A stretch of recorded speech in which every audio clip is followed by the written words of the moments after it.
উত্তরপ্রদেশের মুখ্যমন্ত্রী যোগী আদিত্যনাথকে এই বাঙালি ডাক্তারবাবু মুখের উপর বলে দিয়েছিলেন, অসুখটা যখন আপনার হয়েছে তখন আপনি আমার কাছে আসুন, আমি আপনার কাছে গেলে যে সময়টা খরচ হবে সেই সময়ে 5টা গরিব মানুষ চিকিৎসা না পেয়ে ফিরে যাবে। হ্যাঁ, কলকাতায় জন্মানো এই বাঙালি ডাক্তারবাবুই আজ উত্তরপ্রদেশের মানুষজনের কাছে সৃষ্টিকর্তার দূত।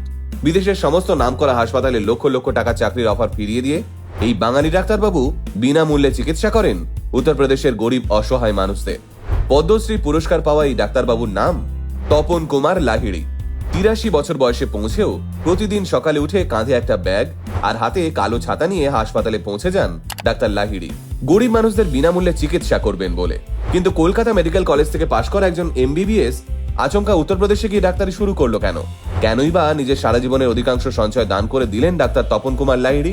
চলুন তাহলে সেই সবটা জেনে নিই আজকের এই ভিডিওতে। 1941 সালে 3রা জানুয়ারি শহর কলকাতায় জন্মগ্রহণ করেন তপন বাবু। টাকার অভাবে গরিব মানুষদের চিকিৎসা না পাওয়ার চিত্রটা ছোট থেকেই ভাবিয়ে তুলেছিল তপন বাবুকে। তাই বড় হয়ে কলকাতা মেডিকেল কলেজ থেকে MBBS ডিগ্রি লাভ করেই মেধাবী তপন বাবু উচ্চশিক্ষার জন্য পাড়ি দেন সুদূর ইংল্যান্ডে। সেখানে 1969 সালে কার্ডিয়াক সার্জারিতে FRCS আর তারপর 1972 সালে থোরাসিক সার্জারিতে MCH ডিগ্রি লাভ করেই সোজা দেশে ফেরেন ডাক্তার তপন কুমার লাহিড়ী।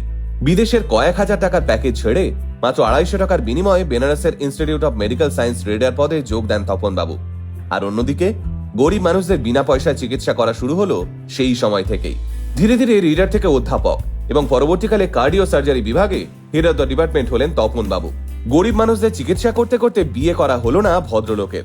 অন্যান্য কলিগরা বাড়ি গাড়ি করে ফেললেও ডাক্তার লাহিড়ী নিজের সমস্ত আনন্দ খুঁজে পেলেন গরিব মানুষগুলোর মুখের হাসিতে। এরপর আচমকাই একদিন তপনবাবু সিদ্ধান্ত নিলেন, সরকারের দেওয়া লক্ষাধিক টাকার মাইনেটাও তিনি আর নেবেন না, কারণ একা থাকার জন্য ওর অত টাকার দরকার পড়ে না। 2003 সালে চাকরি থেকে অবসর গ্রহণ করার পর জীবনযাপনের ক্ষেত্রে যতটুকু অর্থের প্রয়োজনীয়তা আছে সেটুকু বাদ রেখে পেনশনের বেশিরভাগ অংশটাও ডাক্তার লাহিড়ী দান করে দেন বিদ্যালয়ের তহবিলে। এর বিনিময়ে শুধু একটাই অনুরোধ করলেন তিনি, জীবনের শেষ দিন অবধি বিশ্ববিদ্যালয়ের একটা কোয়ার্টার রুমে থাকার।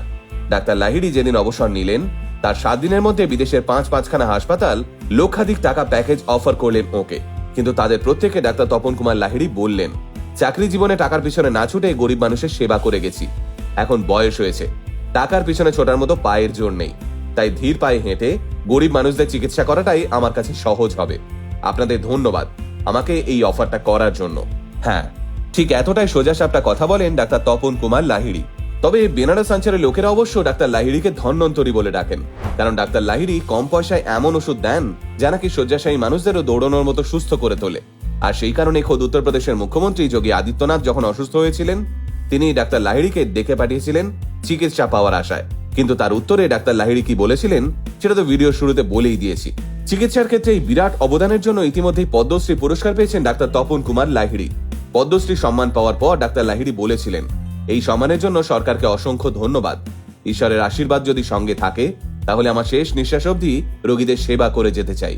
তবে শুধু রোগীদের সেবা করাই নয়, ডাক্তার লাহিড়ী নিজের হাতে এমন অনেক ডাক্তারকে তৈরি করেছেন যারা তার আদর্শে উদ্বুদ্ধ হয়ে মানব সেবা করে চলেছেন।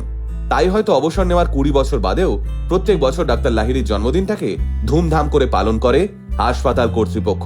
হ্যাঁ, প্রতি বছর 3রা জানুয়ারি তারিখে বেনারসের গঙ্গায় গরিব মানুষেরা শয়ে শয়ে প্রদীপ ভাসান ডাক্তার তপন কুমার লাহিড়ীর মঙ্গল কামনায়।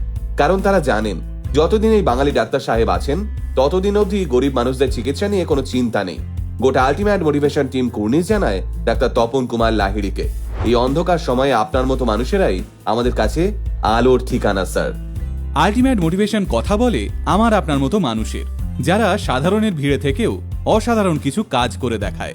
আলটিমেট মোটিভেশন, বাংলায় মোটিভেশন, বাঙালির মোটিভেশন।